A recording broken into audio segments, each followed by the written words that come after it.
who are you going to be? And if you'll notice, I'm not asking what are you going to do, but who are you going to be? I'm asking you about how you plan to live your life every day.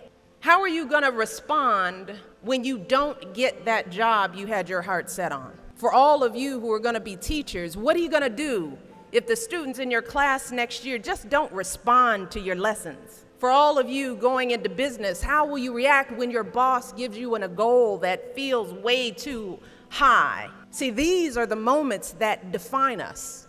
Not the day you get the promotion, not the day you win Teacher of the Year, but the times that force you to claw and scratch and fight just to get through the day. The moments when you get knocked down and you're wondering whether it's even worth it to get back up. See, those are the times when you've got to ask yourself, who am I going to be? And I want to be clear, this isn't just some vague platitude about building character. In recent years, we've actually been seeing a growing body of research that shows that skills like resilience and conscientiousness can be just as important to your success as your test scores or even your IQ.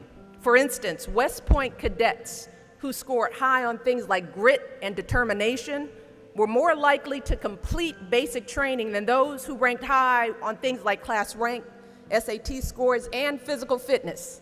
So what we're seeing is that if you're willing to dig deep, if you're willing to pick yourself up when you fall, if you're willing to work and work until your weaknesses become your strengths, then you'll develop a set of skills that you can mold and apply to any situation you encounter, any job you might have, any crisis you might confront. But you got to make that choice. And let me just share just a little secret before I end.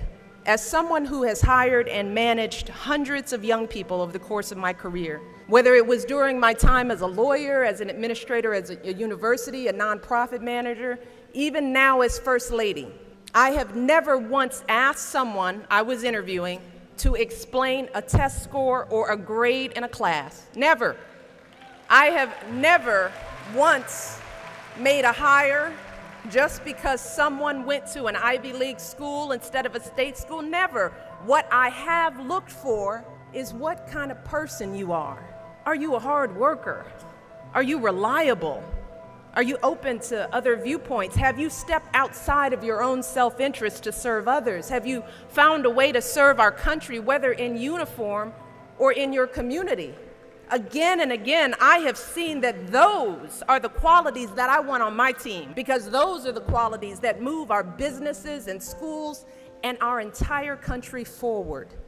And just understand this.